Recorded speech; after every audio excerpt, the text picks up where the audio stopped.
Please welcome, to give us an invocation, Monsignor Raul Revizzo and Rabbi Samuel Cohen.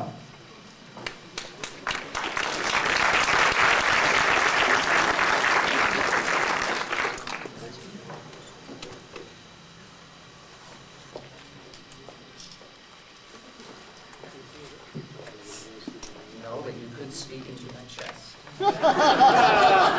As long as you're a guy, that's probably okay.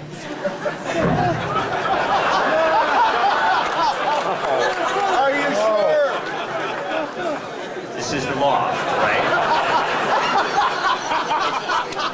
That was good. Has the Monsignor shown up yet? Then we can talk.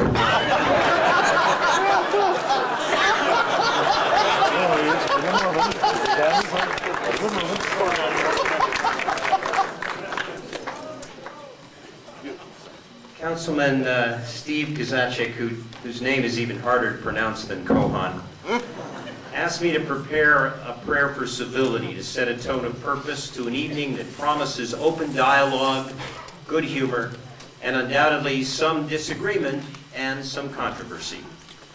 Perhaps you have heard the ancient joke, when you have two Jews, you have three opinions. As a rabbi, and therefore representative of the Jewish people, arguably the most argumentative race in all of human history, I feel uniquely qualified to talk about the ways in which we can argue productively, in which we can both discuss and disagree and yet come to resolutions that improve our community and, God willing, our world. I must begin by quoting a passage from the Mishnah in Pirkei Avot, the ethical highlights of the great Jewish legal text. Kol machlochet l'shem shamayim, it says, every disagreement that is entered into in the name of heaven will bring accomplishment. But kol machlochet lo l'shem shamayim, every dispute that is not entered into for the sake of heaven will bring destruction. What do they mean by a dispute entered into for the sake of heaven? In essence, they mean the kind of serious positions we advocate based on true moral values. And the highest moral value in Judaism is that of human life. Knowing that we are all created b'tselem Elohim, in the image of God, and that our right to live freely without fear is a fundamental principle of existence. Arguments that are conducted to advance human life, to protect it, to improve its quality, are those that will, in the end, bring blessing. What do the great scholars mean by an argument that is not for the sake of heaven? They mean an argument that is directed for the sake of ego, for self-importance, to highlight our own need for attention. They mean arguments that are made that are falsely motivated, to advance a cause other than the one they profess to address. These kinds of arguments, which are rooted in something essentially immoral, something selfish and lacking in dignity and integrity, will not lead to accomplishment, will not bring blessing. They can tragically bring destruction. Character lies in knowing the difference between arguments that are moral and arguments that are not. We each have that capacity. We all have that capacity, whatever our background or inclination, whether we are Republicans or Democrats or independents or something else, whether we believe in God or don't. We all have the ability to know that we are arguing for an ethical cause and doing so with respect for those who do not agree with us. As citizens who love this community, who are committed to seeing it thrive and improve, we have the responsibility to live to those standards tonight and in every area of our civic discourse and public business. My friends, we are met on the anniversary of the evening before what should have been a transformative event in our community and in our country. The shooting at that Safeway shocked the country and the world, and it should have changed this country and our world as well. But did it really? For a short while it seemed to. A little bit after January 8, 2011, I wrote about the spirit of civility that had overtaken our town.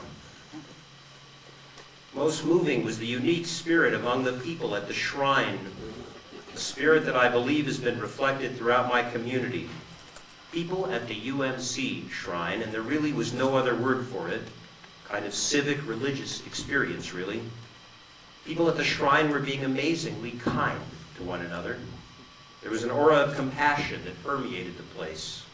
Even with all the media trucks, there was a kind of sad peace that made everyone gentler. Perhaps it was simply that everyone was being gentler in those days in Tucson.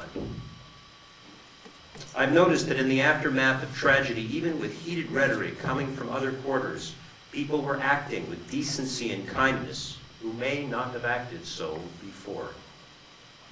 There was a new era in Tucson, a new approach to civic interaction that was civil, a kind of decency that has always been here, but was more likely to be latent than active.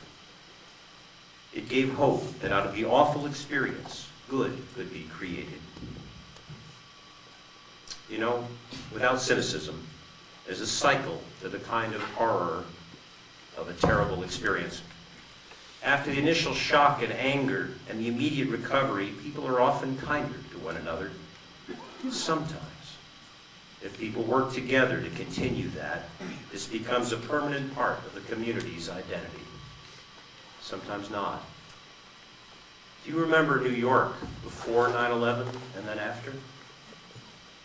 You know, I remember it well. But I also remember walking around New York with 3 small children after 9/11, and people opening doors for us and reminding us that we forgot our change, something that I sincerely believe had never happened in the entire history of New York City before. Something had changed in the character of the place, and it's still somewhat different there. There is still hope for Tucson to become a kinder, gentler, more compassionate place. There's also the potential that our whole country, which was so infatuated with inflammatory, violent rhetoric, filled with gun references, could relearn the central virtue of common decency and civility. We can and should disagree in a democracy, but we must do so as family, with the construct of a respectful civil society.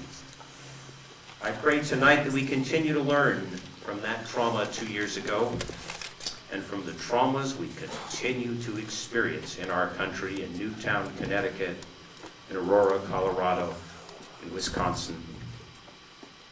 May we learn again to be kind and considerate. My friends, we need to learn.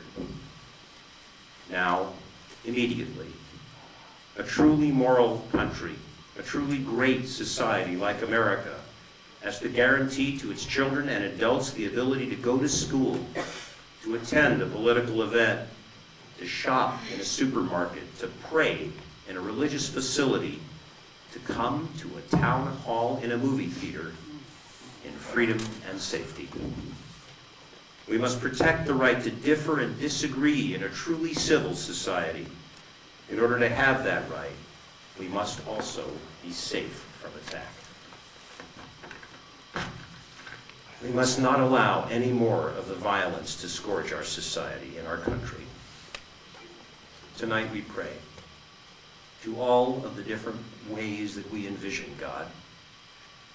May the one who gives us wisdom bless us with the ability to discuss and argue and laugh and cry and work together to make this a good and safe and blessed community. And may our meeting tonight bring us to understand what is truly civil in our society. And then our arguments will truly be disputes for the sake of heaven, and they will bear fruit.